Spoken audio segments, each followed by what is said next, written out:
Issue आता है। और क्वालिटी जो है वो दोनों तरह से है।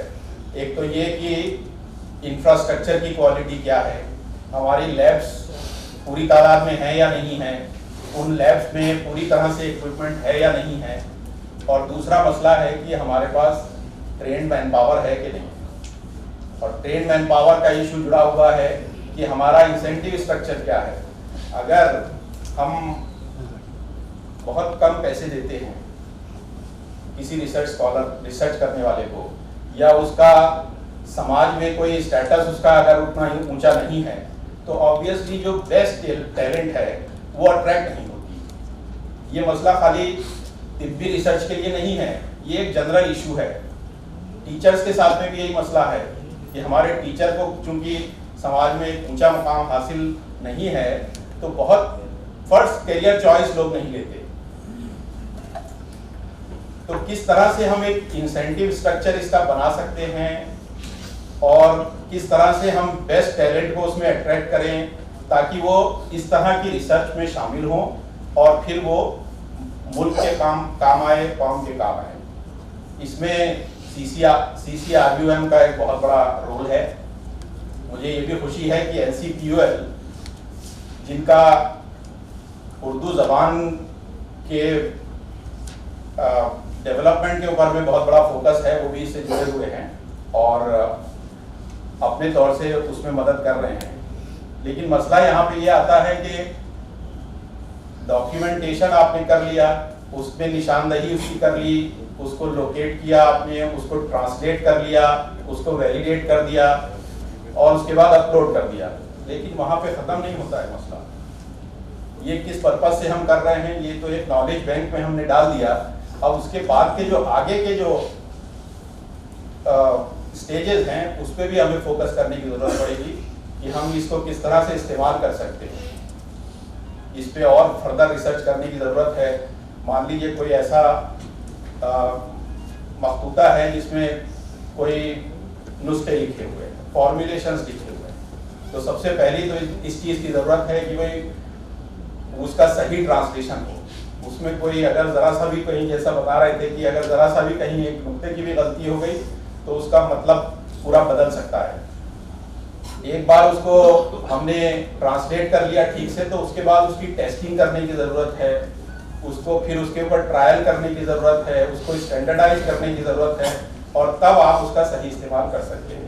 तो ये बहुत सारे इश्यूज़ हैं। इस पे मुझे उम्मीद है कि सरकार जो मिनिस्ट्री है इससे मुताल्लिक वो ज़रूर इस पर ध्यान दे रहे हैं। लेकिन बड़ी खुशी की बात यह है कि जो डेडिकेटेड NGOs हैं, जैसे अपना ये इस्लाही हेल्थ केयर फाउंडेशन है, उन्होंने इस बहुत ही हाईली स्पेशलाइज्ड मौजू को लेकर के आलमी सेमिनार करने का एक डिसीजन लिया और उसको कामयाबी से कर रहे हैं। तो मैं मुबारकबाद देना चाहता हूँ और शुक्रिया अदा करना चाहता हूँ कि मुझे यहाँ आने का मौका मिला और आप लोगों से गुफ्तगू करने का मौका मिला। मिनिस्ट्री ऑफ माइनॉरिटी अफेयर्स से क्या मदद हो सकती है या कोई इस तरह के और प्रोजेक्ट्स अगर कहीं फंडिंग वगैरह का इशू आए तो उसमें हमारी मिनिस्ट्री हर वक्त तैयार है। तो जो इंटरेस्टेड हैं वो आके हमसे रजू करें और इंशाल्लाह मदद करें। बहुत बहुत शुक्रिया।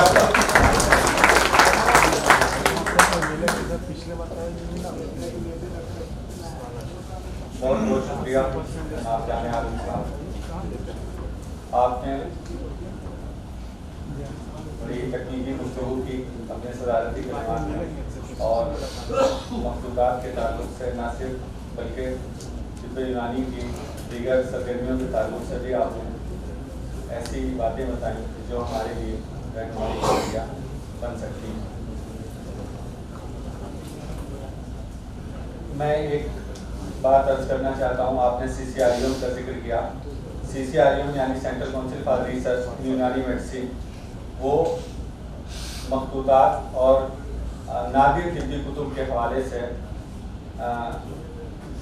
शुरू अव्वल रोज़ से, अपने आगाज़ के अव्वल रोज़ से उस सिलसिले में काम कर रही है और अब तक 50 से ज़ायद नादिर तिब्बी किताबों के तर्जुमे शाये हो चुके हैं। इसी तरह acquisition, cataloguing, digitisation of manuscripts ये एक बाकायदा प्रोजेक्ट CCRBO ने टेक ओवर किया।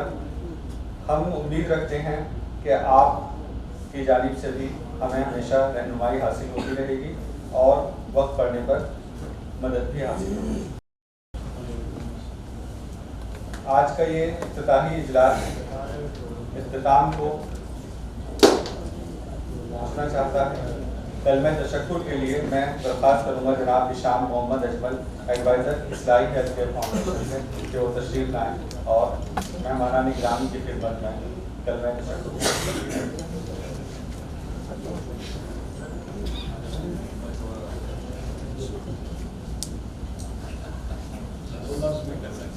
सदर महफिल, स्टेज पर तशरीफ फरमा मौजूद मेहमान दी वक़ार, ख़वातीन व हज़रात, अस्सलाम वालेकुम वरहमतुल्लाहि व बरकातुहू। आज आप सभी हज़रात के ताउन से ये 2 रोज़ा बैनुल-अक़वामी सेमिनार तिब्बी मखसूसात मसाइल व वसाइल ये इब्तिदाई तक़रीब इख्तिताम पज़ीर हुई। इस मौके पर ज़बान तशक्कुर के इजहार से कासिर है लेकिन दिल बज़िद है, लिहाजा मैं इस्लाही हेल्थ केयर फाउंडेशन की तरफ से आप सभी हज़रात का बेहद ममनून मशकूर हूँ कि आपने यहाँ तशरीफ़ लाकर प्रोग्राम को रौनक बख्शी और हमारी हौसला अफजाई फरमाई। बतौर ख़ास आज के महफिल के सदर जनाब जान आलम साहब, जॉइंट सेक्रेटरी वज़ारत ख़लीती उमूर हुकूमत हिंद का तहे दिल से मशकूर हूँ कि आपने इस प्रोग्राम की सदारत फरमाकर हमें अपनी सरपरस्ती का एहसास दिलाया। दिल की अमीर गहराइयों से शुक्रगुजार हूँ आज के मेहमान खुसूसी जनाब डॉक्टर अब्दुल्ला सालेह शिदवी साहब का कि आपने हमारी अदना सी दरख्वास्त को शर्फ कबूलियत बख्शा और अपनी तशरीफ आवरी से प्रोग्राम को पुरवकार बनाया। अगर इस प्रोग्राम पर प्रोफेसर रज़ा करीम साहब का खुसूसी शुक्रिया अदा ना किया जाए तो नासवासी होगी, जिनका मुखलिसाना ताउन और सरपरस्ती IHF को हर कदम पर हासिल रही है और आज का सेमिनार भी आपके मोहब्बतों का समरा है। हकीम वसीम आज़मी साहब का बतौर ख़ास शुक्रिया अदा करना चाहता हूँ, जिनकी आलिमाना बसीरत हमारे लिए हर कदम पर मिसाल राह का काम करती रहती है। साथ ही शुक्रगुजार हूँ डॉक्टर अमानुल्लाह साहब का, जिन्होंने प्रोग्राम की इतनी खूबसूरत निज़ामत फरमाई और मैं ज़ाती तौर पर जिम्मेदाराना जामिया मिल्लिया का तहे दिल से मशकूर हूँ कि उन्होंने हमें हर तरह की सहूलत फराहम की। साथ ही उन तमाम हज़रात का शुक्रिया है जिनका किसी तरह का भी ताउन इस प्रोग्राम के इनेकाद में शामिल रहा।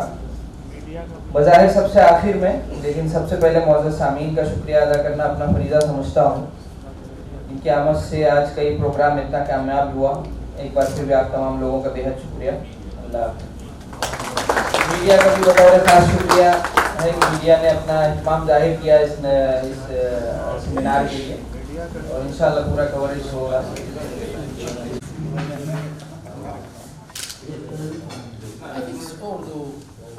The right seems same script, Arabic and Persian. many words. Same. Same. Shukriya. Khalid. I want to search the apartment. After I ask what's the meaning of the apartment, Khalid. What does mean the apartment? Apartment only in Urdu. Flat. Flat is also in English. Flat Khalid. Khalid seems his word. 54 pages. This is the catalog of the manuscript.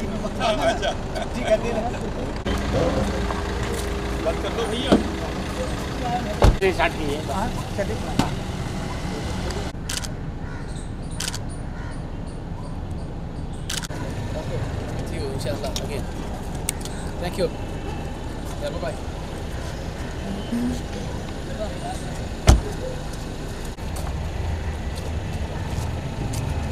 वक्त मुकर्ररा का ख्याल रखें, चूँकि lunch का भी वक्त हो चुका है लेकिन सेशन बना हुआ है और मकाला निगारों की फहरिस्त बहुत तवील है, इसलिए 4 मकाला निगारों से मैं गुजारिश करता हूँ कि वो चारों साहिबान बहुत मुख्तसर वक्त में अपना मकाला पेश करें।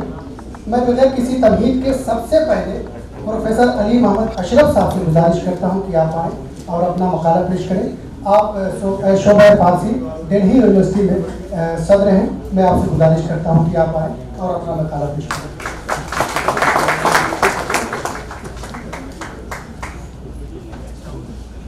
हाज़रीन महफ़िल, अस्सलाम वालेकुम।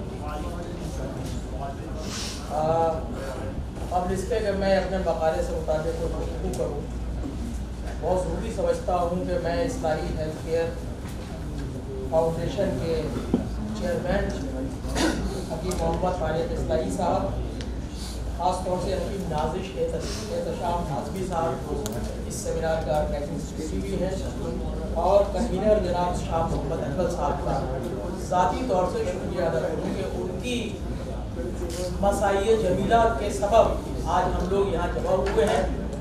एक सेमिनार जो बैनुल-अक़वामी मेयार का सेमिनार है, इसमें शिरकत कर रहे हैं। और अब मैं अपना मकाले का उन्वान पढ़ता हूँ।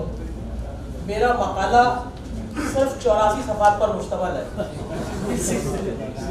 जिसका उन्वान है हिंदुस्तानी किताब खानों में बू अली सीना के चंद मखतूतात। कलमी नुस्खों पर मैंने गुफ्तगू की है। जाहिर है मैं इसमें से कुछ नहीं पढ़ने वाला, से आप सब आशना है। मैंने यही सब कुछ अपने मुकद्दमे में तहरीर किया है, उसको मैं पढ़ूंगा अगर हुआ वो कम से कम 15-20 मिनट इसमें ज़ाया हो। जो सबसे अहम बात मैं यहाँ जिक्र ये करना चाहता हूँ कि हम जो इस मौजू के तहत गुफ्तगू कर रहे हैं कि तिब्बी मखसूसात मसाइल व वसाइल। देखिए, सबसे बड़ा मसला हमारे सामने जो दरपेश है आज वो ये है कि अगर हमारा कोई मुहक्किक किसी मखसूसे की तलाश में, किसी लाइब्रेरी में, किसी म्यूजियम में, किसी जगह जाता है तो उसको इस तरह से देखते हैं वो लोग मुंतज़मीन वहाँ के, जैसे ये कुछ चुराने आया है, ले जाएगा चुरा के यहाँ से, यानी मखसूसा चुरा ले जाएगा या सबक फाड़ लेगा मखसूसे का या तस्वीर निकाल लेगा इसमें से। सबसे बड़ा मसला तो ये है जिससे हमारी खास तौर से मुहक्किकीन की हौसला शिकनी होती। तो हमें सबसे पहले जो है इस तरफ खास तौर से खुसूसी तौर से इस सेमिनार में ये करारदाद मंजूर करनी चाहिए कि हम यहाँ इस प्लेटफॉर्म से ये ऐलान करें कि हमारे जो मुहक्किकीन, हमारे जो दानिशवर हज़रात जो हमारे यहाँ मखतूतात की शक्ल में काम करना चाहते हैं, उन्हें इसकी इजाज़त दी जाए कि वो उन मखतूतों तक दस्तरसी उनकी हो, वो उन्हें देख सकें, वो उन्हें पढ़ सकें, वो उनसे मुराजा कर सकें। मिसाल के तौर पर अभी मुझे एक मखतूता मिला, मैं उसका जिक्र नहीं करना चाहता। उस मखतूते का एक नाम है, उसके अंदर शेख रईस के 5 रिसाले हैं। कैटलॉगर ने सिर्फ उसमें एक नाम लिखा है जो पहली किताब है, बाद की जो 5 किताबें हैं उनका कहीं जिक्र नहीं। अगर वो मखतूता शख्सी तौर से मैं उसे न देखता तो मुमकिन है मैं भी ये समझता कि एक ही मखतूता है उस लाइब्रेरी में, लेकिन मालूम ये हुआ कि उसमें 5 उनके रिसाले मौजूद हैं। उन 5 रिसालों की कोई फहरिस्त न कैटलॉगर ने मुरक्कब की, न उस किताब के मखतूते के सरबराह पर कहीं कोई इसकी इत्तला थी। तो ये इस तरह के कुछ प्रैक्टिकल मसाइल हैं जो हमारे खास तौर से कलमी नुस्खों के हवाले से तमाम हिंदुस्तान की लाइब्रेरीज में है। मुस्तकिल आप सब लोग जो काम करते हैं जानते हैं इन बातों को। आप जाइए खुदावक्त लाइब्रेरी, कहेंगे आपसे 1/3 हम आपको दे देंगे, मैं दे दीजिए 1/3। अब दोबारा जो इसका बचा हुआ हिस्सा है 3/4 वो कब मिलेगा? इस आपको 1 साल बाद मिलेगा, आपको फिर आइएगा। अरे भाई मैं एक काम कर रहा हूँ, मेरा सिलसिला डिस्कनेक्ट हो गया, मैं भूल गया काम अपना, तो अब मैं 2 साल बाद मुझे नहीं वक्त मिला पटना जाने का, तो मेरा काम तो अटक गया। मकसद मेरे कहने का ये है कि ये उन्वान बहुत मुनासिब है कि हमारे क्या मसाइल हैं तिब्बी मखतूतात के और हमारे पास उनके लिए क्या वसाइल हैं। तो मेरी सिर्फ आप लोगों से 10 बस्ता गुजारिश है। मैं कोई आर्टिकल यहाँ नहीं पढ़ने वाला, ना उन मखतूतात का तारुफ कराने वाला। मैं वो लाया था किताब जो है, मैंने वो जो कचरे हटा के आए थे सऊदी अरब से, उनको मैंने पेश कर दी किताब को। वो फारसी में किताब मैंने लिखी थी, उसमें कुछ कैटलॉग बनाया है मैंने शेख रईस के मखतूतात का, जो अरबी और फारसी के मखतूतात और रसाइल है। और वो 1-1.5 महीना मैंने लग के काम किया उसके अंदर, और मैं बहुत वसूख से ये बात कह सकता हूँ कि हमने शेख रईस के तमाम तसानीफ का 1/4 हिस्सा भी मुकम्मल नहीं किया है। सालारजंग म्यूजियम इतना बड़ा है हैदराबाद में, और दूसरे माखज़ हैं जहाँ से हमें चीज़ें मिल सकती हैं। खुदाबख्श लाइब्रेरी है, टॉप का कलेक्शन है, जयपुर में कलेक्शन है, दिल्ली में खुद नेशनल म्यूजियम है, नेशनल आर्काइव्स है, दिल्ली में और भी इदारे हैं। हमारी एक छोटी सी लाइब्रेरी है दिल्ली में, पुरानी दिल्ली में स्टेशन के करीब हरदयाल पब्लिक लाइब्रेरी, वहाँ मखतूतात हैं, सब पराकंदा हैं, इधर उधर पड़े हुए हैं। और मैं ये बहुत, चूंकि मैं मखतूतात पे काम करता हूँ, इसलिए मैं ये बात बिल्कुल अपने अपनी तहकीक की बुनियाद पर कह रहा हूँ कि देखिए इसकी तरफ फौरी तवज्जो की जरूरत है। अगर ये तवज्जो नहीं की गई तो हमें अगले 50 सालों में वो किताबें पाउडर की शक्ल में मिलेगी, पाउडर की शक्ल में सब पाउडर हो चुकी होंगी। वो 1000 साल तक कोई कागज आपके यहाँ 2000 साल तक कोई कागज रह नहीं सकता। ऐसा कागज हमारे यहाँ बनाते नहीं, जिस पर हम लिखते हैं उस पर जो हम स्याही इस्तेमाल करते हैं उसमें हम चीनी मिला देते हैं। वो उसको जो है वो हम दावत देते हैं मुरियाने को, आओ भाई आओ खाओ जल्दी से, कि वो किन को दावत देते हैं आओ हमारे यहाँ खाओ। पत्थर पर लिखा हुआ जो कागज है, कागज नहीं है जो उसकी उम्र है 2000 साल 5000 साल, वो आज भी मौजूद है, इसलिए कि वो तूतिया डाल करके उस पर लिखते हैं रोशनाई में। हमारे यहाँ तो खूबसूरत बनाने के लिए, स्याही को और उजागर करने के लिए हम जो है चीनी मिला देते थे उसमें, खूबसूरत हो, रंग हो। तो ये इस तरह के मसाइल से हम बहुत मामला हमारा दरपेश है। मेरी सिर्फ इतनी सी दरखास्त है सुदूर साहिबान के जरिए मैं ये इस्लाही हेल्थ केयर को ये कहना चाहता हूँ कि आप अज़राए इनायत कल जब आप अपने सेमिनार का इख्तितामी इजलास करें तो उसमें कोई ज़रूर करारदाद इस तरह की पास करें कि जो हमारे यहाँ मुख्तलिफ मखतूतात के हवाले से इदारे हैं उनको ये भेजा जाए कि ये बैनुल-अक़वामी सेमिनार हुआ जिसमें ये करारदाद पास की गई कि हमारे मुहक़्क़ीक़ीन को, हमारे काम करने वालों को ये मौका फराहम किया जाए कि वो बआसानी अपनी तहक़ीक़ को आगे बढ़ा सकें। बहुत बहुत शुक्रिया।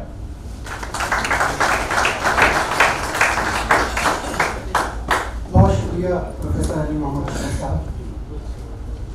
हज़रात, अब इसके बाद मैं डॉक्टर वजीरुल इस्लाम नकवी साहब से गुजारिश करता हूँ कि आप आएँ और अपना मकाला पेश करें। आपकी शख्सियत किसी भी काम के मुताबिक डॉक्टर वजीरुल इस्लाम नकवी साहब। बिस्मिल्लाहिर्रहमानिर्रहीम। मेरा मौजू है दायरतुल मारिफ अल उस्मानिया हैदराबाद और तिब्बी मखतूतात की तहकीक व तदवीन। मैंने इसमें दायरतुल मारिफ अल उस्मानिया की तारीख़ का तज़किरा किया है, कब वो कायम हुई। तो दो जुमले तारीख़ी तौर पर देखें तो इस मैदान में यानी तिब्बी मखतूतात की तहकीक के मैदान में 18वीं सदी ईस्वी के अवाखिर से इदारा जाती सतह पर काम होने लगा था। सबसे पहली मजलिस एशियाटिक सोसाइटी कलकत्ता है जो सर विलियम म्यूर की मसाई से 1784 में कायम हुई थी। इसने अरबी और फारसी के मखतूतात को नहायत उम्दगी के साथ तबा किया। दूसरा इदारा ये दायरतुल मारिफ अल उस्मानिया है जो कि एशियाटिक सोसाइटी के क़याम के ठीक 100 साल के बाद वजूद में आया था और इसने मखतूतात की तहकीक व तदवीन में अहम किरदार अंजाम दिया है। 1300 हिजरी 1882 में दायरतुल मारिफ अल उस्मानिया की तासीस हुई थी। इसमें इस इदारे की निगरानी व सरपरस्ती जिन मौज़ूआत पर किताबों की तहकीक व तदवीन और इशाअत हुई है वो ये हैं: तफसीर, हदीस, उसूल हदीस, फिक़्ह, तराजिम, तारीख़, रिजाल, सियर, तसव्वुफ़, फ़लसफ़ा व तबियात, माबाद तबियात, हयत, बसरियात, इल्मुल मकाइल, ज़राअत, तिब व जराहत, इल्मुल कौन, इस्तिंबातुल मियाह, अल अहजारुल करीमा, मंतिक़, अक़ाइद व कलाम, इल्मुल मुनाख़, अदब, लुग़त व फ़िक़्हुल लुग़ा, नहव मानी। इन मौज़ूआत पर इस इदारे से 2013 तक 173 किताबें 800 जिल्दों में शाये हो चुकी हैं। यानी कि कुछ जिल्द, एक किताब की जिल्द 25 जिल्दें हैं, किसी किताब की 10 जिल्दें हैं। 173 किताबें इस इदारे से 800 जिल्दों में शाये हो चुकी हैं। तिब की इसने 5 अहम किताबें शाये की हैं। एक है किताबुल अल हावी अल कबीर फी तिब, ये 23 जिल्दों में किताब है और 2 जिल्दें 2-2 अज्जा पर हैं, इस तरह 25 जिल्दें हो जाती हैं। ये मशहूर तरीब राजी की किताब है। दूसरी किताब है किताबुल मुख्तारात फी तिब, ये इब्न हुबल अल बगदादी की है, ये 4 जिल्दों में शाये हुई है। तीसरी किताब है किताबुल उम्दा फिल जराहा, ये इब्न क़फ़ की किताब है, 2 जिल्दों में शाये हुई है। और चौथी किताब है तज़किरतुल कहालीन, ये मशहूर माहिर अमराज़ चश्म अली इब्न ईसा अल कहाल की किताब है। और पांचवी किताब है तनक़ीहुल मनाज़िर लिज़विल अब्सार वल बसायर, ये 2 जिल्दों में शाये हुई है। मैंने इन 5 किताबों को कितने मखतूतात को सामने रख के किताबें एडिट की गई हैं, कितने लोगों ने इसमें काम किया है, हर जिल्द में कितने सफ़ात हैं, इस तरह कई हज़ार तबात पर ये किताब होती है। अपने इस मकाले में इन सब का तज़किरा किया है। जाहिर है कि ये यहाँ पेश करने की ज़रूरत नहीं है। मैं सिर्फ एक बात बता दूँ कि हकीम कबीरुद्दीन साहब इसकी ज़माने पर बहुत काम हो चुका है, बहुत सी किताबें आई हैं, लेकिन एक बात का तस्करा मैंने कहीं भी नहीं देखा। किताबुल मुख्तार फित्तिब जो एक नवल किताब है, इस पर नज़रसानी उन दिनों हैदराबाद में थे हकीम कमरुद्दीन साहब, तो इस किताब की नज़रसानी पर उन्होंने नज़रसानी का काम किया है। किसी भी ज़माने निगार ने उनके इस खिदमत का तस्करा नहीं किया है। मखतूतात की तहरीक और तदवीन का काम आजकल बहुत आसान हो गया है। आमतौर से हर जितने मखतूतात आप चाहें उसकी फिल्में आसानी से मिल जाती हैं, और कई मखतूतात हैं, कई फिल्मों को आप सामने रख के एडिटिंग का काम और जो आज के दौर में बहुत आसान हो गया है। मैं ये बता दूं कि दारुल मारिफ इस्लामिया वालों ने किस तरह काम किया है उसका अंदाज़ा इससे होगा। मैं खुद आज से 30 साल पहले एक बार मैंने खुद दारुल मारिफ का विजिट किया था, तो वहाँ मैंने देखा कि आप अंदाजा किया कि इतना ये बड़ा हाल है, इसका आधा हाल